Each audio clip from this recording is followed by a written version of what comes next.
여러분 안녕하십니까? 오늘 여호수아를 또 강의를 하게 됐습니다. 오프라인으로 할 것인가 온라인으로 할 것인가 고민하다가 제가 그렇게 안내 말씀드렸는데, 제가 우려했던 대로 이태원에서 또 확진자가 생기면서 또 확산이 되고 있는 것 같아서 참 마음이 무겁습니다. 며칠 더 상황을 지켜봐야 될 것 같고, 앞으로의 그 수업 진행은 이 사태가 어떻게 진행되어지는지를 좀 보고 그리고 이제 결정하도록 할게요. 다음 주에는 어쨌든 일단은 중간고사를 본다라는 생각을 하고 계시고, 제가 하루 이틀 안으로 문제를 먼저 올려드리도록 하겠습니다. 자, 오늘 또 뭐 변함없이 진도 나가야 되고요. 성경 준비하시고 올려드린 그 강의안 준비해 놓고 이제 여호수아에 대해서 오늘도 공부를 하도록 하겠습니다. 여호수아, 뭐에 대한 책일까요? 땅에 대한 책이죠. 자, 땅에 대한 책인데, 많은 사람들이 여호수아서를 그 하나님의 신실하심이 가장 많이 드러나 있는 책이다라고 이렇게 생각을 합니다. 어떤 이유에서 그럴까요? 먼저 여호수아가 1장부터 24장까지 있는데, 1장부터 전반부인 12장까지는 어떤 내용이 있습니까? 하나님이 아브라함에게 하신 약속 있죠? 땅을 갖게 되는 것을 어떻게 해서 갖게 해주시는지에 대해서 1장부터 12장 그렇게 내용이 진행되어져 가고, 후반부인 13장에서 24장은 어떤 내용이 있나요? 죄송합니다. 19장까지는 어떤 내용이 있나요?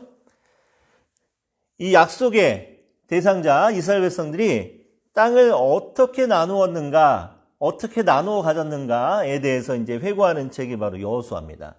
그래서 하나님의 땅에 대한 약속이 이렇게 신실하게 이루어지고, 또 그에 대한 약속대로 땅을 분배해서 갖는 이야기를 다루고 있는 책이기 때문에 많은 사람들이 여호수아를 하나님의 신실하심, 그 언약에 대해서 신실하신 약속이 가장 잘 드러나 있는 책이다라고 이렇게 이제 평가를 하고 있습니다. 그리고 여호수아의 저자가 그 정복 전쟁에 대한 이야기로 책의 앞부분을 이끌어가고 있어요. 그 이유는 무엇일까요? 간단하죠. 이스라엘이 나누어 가진 성읍들에 대한 그 이야기 하기 전에 땅을 차지하게 된 그 배경이 어떠했는가에 대해서 설명하기 위해서 그렇습니다. 또 여호수아가 이제 끝날 때쯤 돼서, 책이 끝날 무렵에 돼서 이제 요셉의 뼈를 세겜에 묻는 이제 장면이 이야기가 이제 기록되어 있습니다. 요건 또 어떤 의미가 있나요? 뭐 간단하죠. 어떤 의미입니까?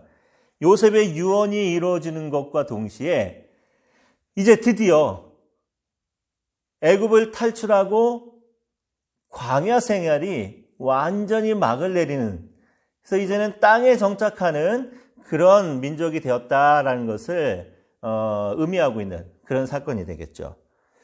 또 여호수아는 어떤 면에서는 선을 그어주는 책입니다. 어떤 선을 그어줄까요?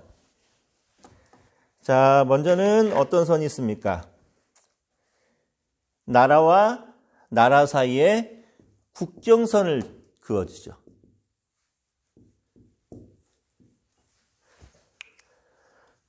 그리고 또 어떤 선을 그어줍니까? 이스라엘이 각 지파마다 땅을 분배받고, 여기는 어느 지파, 어느 족속, 어느 가정의 땅이야 라고 하는 지파마다 땅의 경계선을 그어주죠. 그런가 하면 또 어떤 선을 그어줍니까? 누가 이스라엘 백성인가? 누가 선택받은 하나님의 자녀들이고 하나님의 백성인가에 대한 어떤 정체성에 대한 선을 그어줍니다. 자, 그렇다면은 여호수아서에서 말하는 정체성에 대한 경계, 과연 누가 이스라엘 백성입니까? 여호수아 본문을 통해서 어떻게 선을 그어주고 계시나요? 초반부에 보면은 이스라엘의 2명의 정탐꾼을 숨겨주는 누가 나오죠? 라합이 나오죠. 그리고 여리고성 싸움에서 크게 승리하고 난 다음에 하나님의 전리품에 손을 댄 누가 나옵니까? 아간이라는 사람이 나오죠. 이렇게 여호수아 전반부에 라합이라고 하는 여자와 아간이라고 하는 사람을 비교를 하는데, 자, 라합은 어떤 여자였습니까? 이방인이었죠. 진멸의 대상이었던 가나안 족속의 여자였습니다. 그럼에도 불구하고 라합은 하나님의 은혜를 입었어요. 무엇 때문에? 라합의 믿음 때문에. 아간은 어떤 사람입니까? 유다지파 세라의 증손 아간이었는데 이스라엘 민족이었죠. 그렇죠? 그리고 굉장히 유력한 지파였던 유다지파 사람이었습니다. 자, 그럼에도 불구하고 하나님의 전리품에 손을 대는 이 엄청난 죄를 통해서 아간과 그 가정은 죽음을 당합니다. 무엇 때문에? 결국은 불신앙 때문에. 자, 이 두 사람을 통해서 말씀하고 싶은 게 뭔가요? 비록 진멸의 대상이었지만 라합이라고 하는 이방 여인은 하나님에 대한 믿음으로 구원받게 되고, 아간이라는 사람은 이스라엘 백성이었지만 하나님에 대한 불신앙으로 심판과 저주를 받고 끝이 납니다. 다시 말해서 진정한 이스라엘 백성은 혈통에 있는 것이 아니라 무엇에 있다? 하나님을 향한 믿음에 있다라는 것을 여호수아를 통해서 보여주고 있죠. 그래서 여호수아는 이런 선을 그어주는 책이다라고 우리가 이제 생각을 하고 또 공부를 하면 좋을 것 같습니다. 여호수아가 시작하는 1장 1절을 보시면은 1장 1절 한번 읽어볼게요. 뭐라고 나오냐면은 여호와의 종 모세가 죽은 후에 여호와께서 수종자 눈의 아들 여호수아에게 말씀하셨다라고 나옵니다. 여호수아를 누구로 표현합니까? 그냥 모세의 수동주는 모세의 종으로 이야기하죠. 근데 마지막 부분 우리 여호수아 24장 몇 절인가요? 29절. 9절 보면은 후반부에는 마지막 부분에는 2일 후에 여호와의 종 눈의 아들 여호수아라라고 얘기합니다. 여호와의 종이라고 같은 여호수아인데 호칭이 달라졌어요. 책이 처음 시작하는 부분에서는 누구의 종이에요? 모세의 종이었습니다. 근데 책이 마지막 끝날 무렵에는 누구의 종이 됩니까? 여호와의 종이 됩니다. 자, 이 호칭의 변화가 말하고 싶은 건 뭘까요? 모세, 이스라엘의 광야 40년 생활을 이끄는 그런 영적인 리더가 모세였다면은 여호수아는 누굽니까? 가나안 땅에 정착하기까지의 모든 과정들을 이끌어가는 리더는 여호수아라는 것. 그리고 모세를 쫓아서 40년 동안이나 광야에서 모세의 종으로 모세의 후계자의 수업을 받으면서 철저하게 훈련과 그런 연단의 과정을 거친 여호수아야말로 하나님의 진정한 종이 되어서 어디로 들어갈 수 있는, 약속의 땅으로 들어갈 수 있는 정복자의 리더의 모습으로 변화되는 것을 볼 수 있죠. 자, 이걸 통해서 오늘 우리에게 적용해 보자면 뭡니까? 여러분, 열심히 훈련받아서 여러분들이 하나님 앞에 쓰임받는 종이 되었을 때 담임 목사나 또 여러 기관이나 뭐 기타 등등을 통해서 훈련받은 여러분들의 그 모습이 이제는 하나님 앞에 귀하게 쓰임받는 그런 하나님의 일꾼, 사역자로 변화되는 모습을 여기서 볼 수가 있죠. 그러니까 여러분들 지금 당하고 있는 모든 훈련과 연단의 과정을 여러분 충성으로 좀 이렇게 감당하시면은 하나님이 때가 됐을 때 여러분들을 귀하게 사용하실 줄 믿습니다. 여호수아의 저자와 저작 연대는 누굴까요? 이런 여러 가지 주장들이 있습니다. 첫째는 이제 탈무드와 그 중세 유대인 랍비들은 누구라고 얘기를 했냐면은 여호수아서를 기록했다라고 이제 주장을 합니다.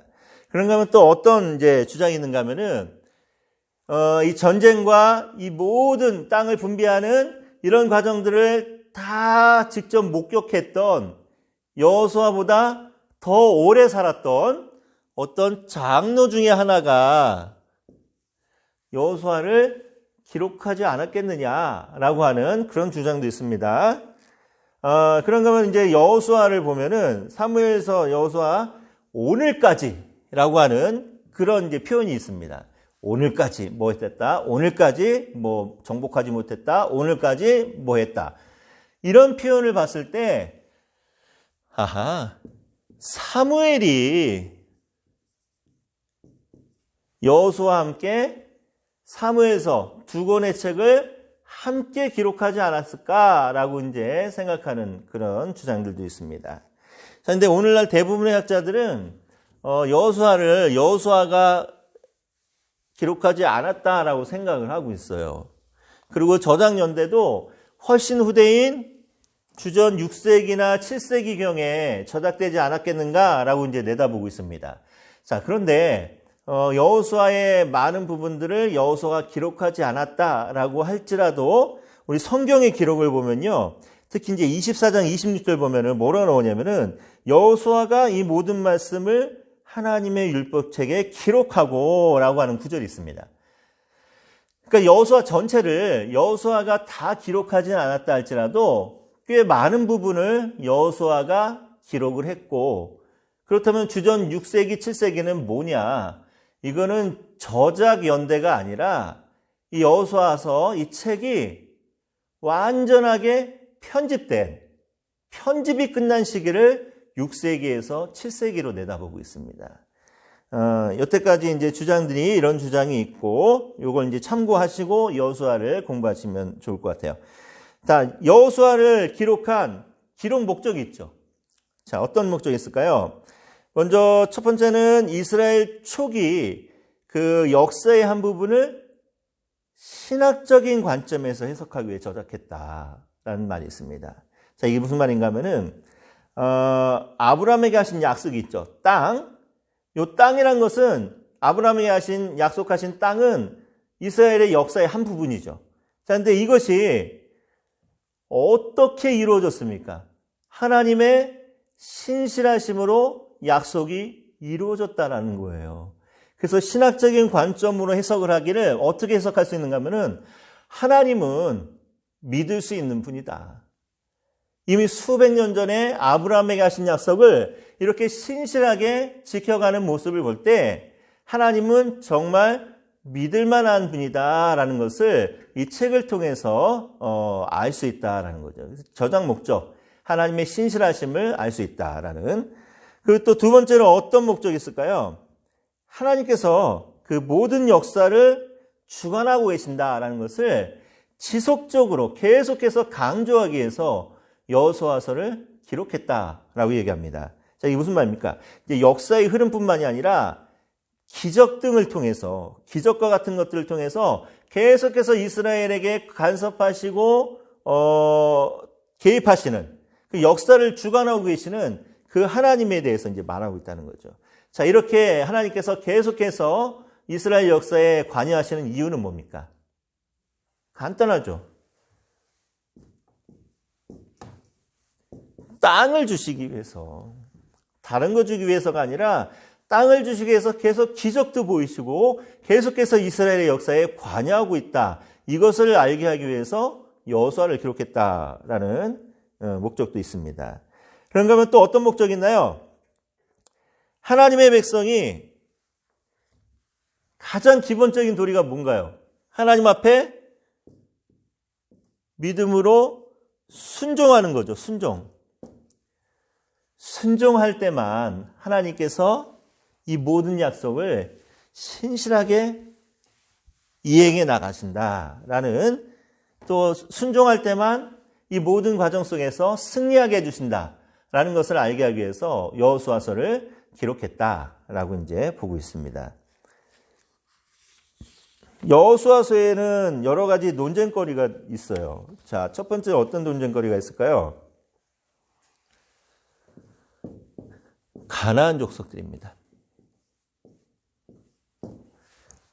어떤 가나안 족속들을 꼭 그렇게 다 진멸해야 되느냐.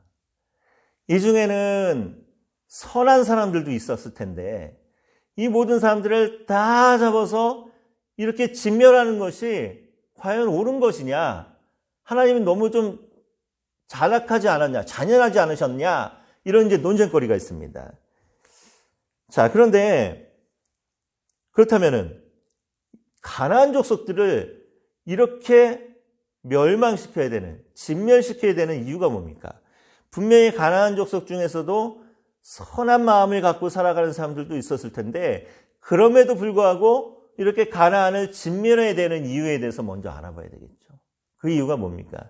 자, 첫째는 뭐죠? 이스라엘의 순수성.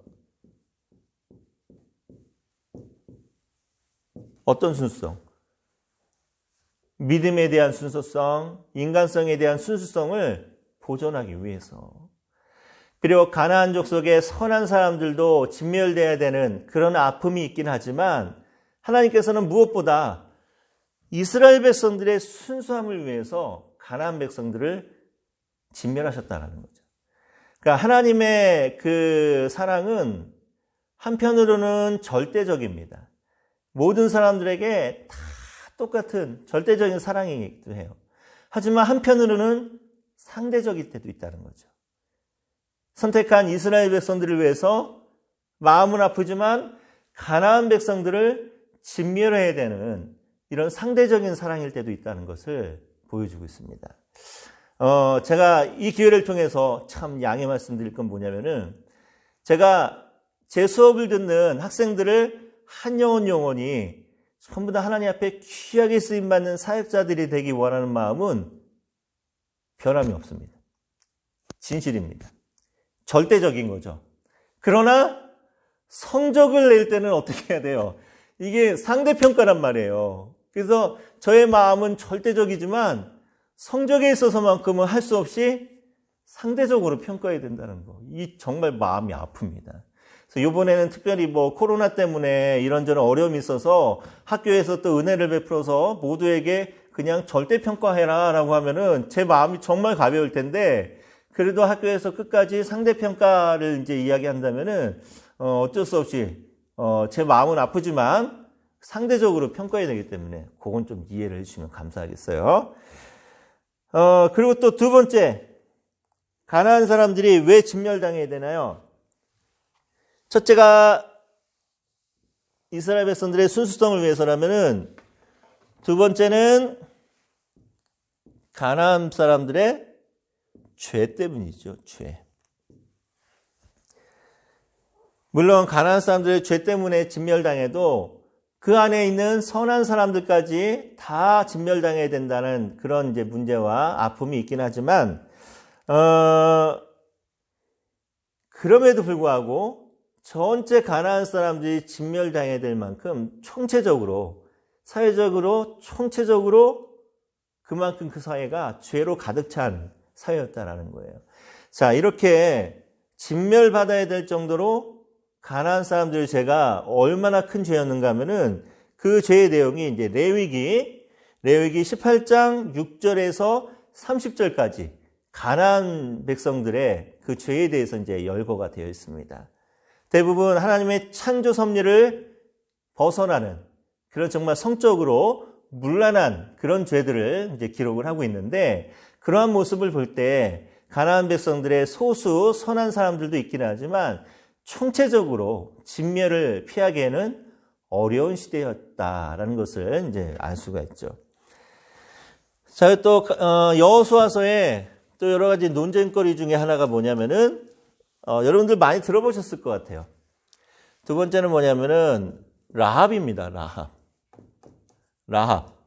라합의 뭐? 라합의 거짓말을 어떻게 봐야 되느냐? 가나안 족속의 입장, 가나안 민족들의 입장에서 봤을 때 라합은 매국노죠. 그렇죠? 반역자입니다. 나라를 팔아먹은 그런 여자입니다. 처형당해도 삼족을 멸해도 뭐라 할 수 없는 그런 나라의 반역자입니다. 매국노. 자, 근데 이런 라합이 진실하신 하나님의 성품에 어긋나는 거짓말을 했다란 말이에요. 도대체 이 라합의 거짓말, 근데 이 거짓말을 통해서 하나님께서 라합에게 은혜를 주시고 복을 주십니다. 도대체 이걸 어떻게 해석해야 되냐라는 거죠. 자, 그렇다면 라합의 거짓말을 하나님께서 이렇게 긍정적으로 평가하시고 인정하시는 이유가 뭡니까? 거짓말 자체에 중심을 두는 게 아니라 라합이 거짓말을 하게 된 동기와 그리고 그 라합의 모든 발언, 라합의 고백이죠. 그러니까 라합의 고백을 우리가 눈여겨봐야 된다는 겁니다. 자, 라합이 거짓말하게 된 동기가 뭡니까? 알고 있었다는 거예요. 뭘? 이 가나안 땅을 하나님이 자기 백성인 이스라엘 백성들에게 주기 위해서 지금까지 놀라운 역사들을 일으키면서, 기적들을 일으키면서 여기까지 왔다라는 것을 라합이 정확하게 간파하고 있었다라는 거예요. 그래서 라합은 자기의 믿음을 하나님께 고백을 합니다. 자, 그런 관점에서 볼 때 하나님께서 라합의 그 거짓말을 오히려 은혜를 베푸시고 구원을 베푸시고 라합에게 예수님의 족보에 올라갈 수 있는 그런 커다란 은혜를 주시죠. 자, 이렇게 비록 거짓말이었지만 거짓말 때문에 또 하나님 앞에 은혜를 입고 복을 받은 또 다른 사람들이 있죠. 누가 있습니까? 이집트에서 바로 왕의 명령을 어기고 하나님을 경외하는 그 마음으로 아기들을 살렸던 산파들이 있죠. 산파들. 자, 산파들이 복을 받은 이유는 뭡니까? 나중에 산파들도 거짓말합니다. 바로에게 우리가 당도했더니 도착했더니 이미 히브리 여인들은 너무 건강해서 아이를 낳아갖고 품에 안고 있는데 우리가 어떻게 죽입니까? 거짓말했습니다. 근데 그 거짓말을 통해서 하나님께서 산파들과 그 가정을 흥왕하게 번창하게 하셨단 말이에요. 복을 주셨단 말이에요. 자, 왜 그랬습니까? 그 이유는 뭡니까? 세상의 가치관과 하나님의 가치관이 대립된 거예요. 남자 아기를 죽이라는 왕의 명령과 이런 말도 안 되는 악한 명령과 생명을 소중하게 생각하시는 하나님의 마음, 가치관이 대립했습니다. 그때 무엇을 선택하냐는 거죠. 산파들은 하나님의 그 귀한 마음을 선택하고 그것을 위해서 거짓말을 하죠. 가치관의 문제였다는 거죠. 자, 요즘으로 치자면 어떤 게 있을까요? 2015년에 폐지된 법이 하나 있습니다. 어떤 법이 폐지됐냐면은 간통죄가 폐지가 됐어요. 그래서 그 이후로 이제 간통은 결혼한 남자나 여자가 몰래, 배우자 몰래 바람을 피워도, 간음을 저질러도 이제는 죄가 되지 않습니다. 형법상 죄가 되지 않아요. 자, 그러면 그렇다면은 법적으로 죄가 되지 않는다고 해서 하나님의 백성들이 결혼한 사람이 다른 여자, 다른 남자와 간음을 저질러도 됩니까? 안 되죠. 똑같은 겁니다. 세상의 가치관과 하나님의 가치관이 대립될 때 우리는 뭘 선택해야 되는 거예요? 죄가 아니다 할지라도 세상의 가치관대로 온갖 간음을 다 저지르고 살아야 됩니까? 그렇지 않죠. 간음하지 말라라고 하는 하나님의 명령대로 하나님의 말씀과 하나님의 가치관대로 선택하고 살아가는 사람, 이런 사람이야말로 진짜 하나님의 백성인 거죠. 라합도 그랬고 산파들도 그랬습니다. 비록 자신들이 자기 민족에게는 반역자였고 왕에게는 커다란 죄를 지은 죄인이었지만 하나님 앞에서는 그 누구보다도 귀한 믿음을 고백한 믿음의 여인들이었다라는 거예요. 그래서 이들의 거짓말을 하나님께서는 오히려 은혜로 덮어주시고 복으로 채워주신다는 거죠. 그리고 또 여호수아서의 또 다른 이제 논쟁거리 하나는 여호수아 10장에 나오는 10장에 나오는 엄청나게 긴 하루죠. 자, 이 내용이 뭡니까? 9장에 보면은 이스라엘 백성들이 기브온 족속에게 속아서 조약을 맺습니다. 그 사건 때문에 그 가나안 여러 지역의 이제 국가들이 연합해 갖고 기브온 족속을 이제 진멸하려고 이제 쳐들어옵니다. 근데 조약을 맺었기 때문에 이스라엘 백성들이 기브온 족속을 도와줘야 돼서 가나안 여러 족속들과 함께 전쟁을 치르게 됩니다. 그 과정 속에서 이스라엘이 완전한 승리를 얻을 수 있도록 하나님께서 뭘 했어요? 해와 달을 머무르게 하셨단 말이에요. 해가 지지 않게 하고 하루가 지나지 않게 그냥 시간을 멈춰놨습니다. 자, 여기에 대해서 또 여러 가지 이제 주장들이 있어요. 첫째는 이스라엘이 이거 만들어낸 신화다. 거짓말이다, 이거. 이렇게 얘기하는 사람도 있습니다. 그런가 하면 또 어떤 사람들은 실제로 하나님께서 지구의 공정과 자전을 다 멈춰버렸다. 시간을 멈춰버리셨다. 하나님의 마음만 먹으면은 얼마든지 그렇게 하실 수 있는 신이다라는 것을 이제 주장하고 있고, 또 어떤 학자들은 뭐라고 얘기하냐면은 이거 일식이나 월식에 해당되는 자연현상이었다. 이렇게 이제 얘기하는 사람이 있습니다. 그런가 하면 또 어떤 사람들은 이게 고대 근동 신화에서 자주 등장하는 일종의 주문이다. 그러니까 실제로 일어나지는 않았고 이스라엘 백성들이 이렇게 간절히 원하는 마음으로 주문을 한 것이 이 시적인 표현이 그냥 이렇게 기록이 된 거다라고 이제 하는 사람들이 있습니다. 자, 근데 여기에 대해서는 우리 10장의 요 내용을 다룰 때 조금 더 자세하게 이제 다루도록 할게요. 여호수아의 구조를 한번 보시면은 A, B, B-A- 이렇게 이제 나눌 수 있죠. A는 뭡니까? 여러분 강의 안에 다 있어요. 이제 순종과 예배로 정복을 준비하고, A- 보면은 순종과 예배로 정착을 하게 되죠. 그렇죠? B, 거룩한 정복 전쟁을 이제 쭉 이제 진행해 나갑니다. B-는 전쟁이 끝난 후에 거룩한 뭐예요? 분배를 하죠. 땅을. 여호수아의 이제 전체적인 구조는 이렇게 이제 나눠줄 수 있습니다.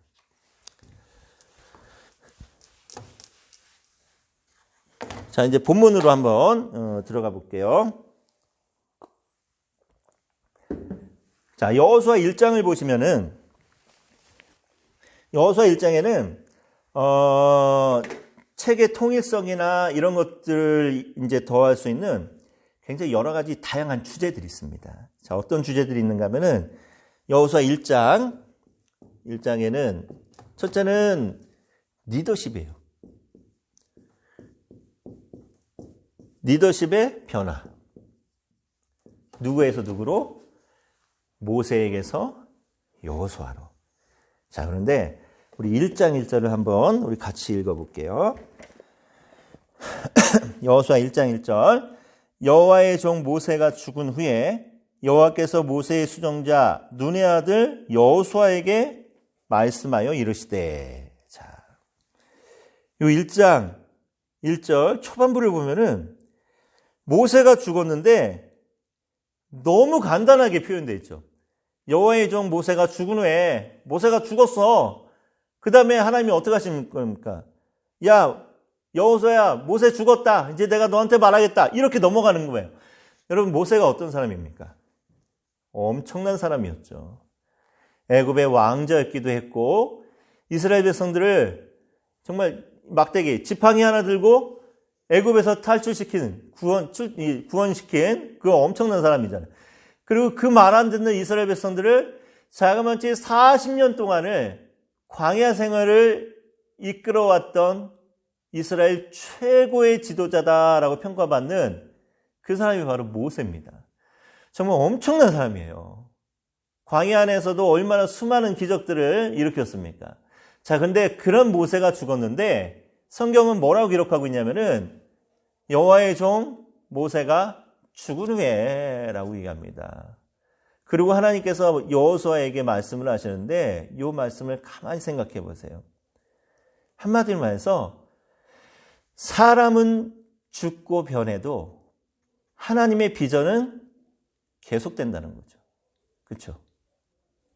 모세가 아무리 대단한 사람이었다 할지라도 모세가 죽었다고 해서 하나님의 비전도 같이 끝나지 않는다는 겁니다. 그 대단하고 위대한 모세였지만 모세가 죽어도 하나님의 비전은 꿈쩍하지 않고 계속해서 하나님의 비전은 진행되어 간다는 거예요. 다른 사람을 통해서. 저는 그래서 우리 이 수업을 듣는 우리 많은 우리 학생들, 대부분 교회 안에서 이제 전도사님들이겠죠? 우리 전도사님들이, 착각하지 않았으면 좋겠습니다. 어떤 착각을 하지 않았으면 좋겠냐면은, 내가 아니면 안 돼. 이런 착각하지 마세요.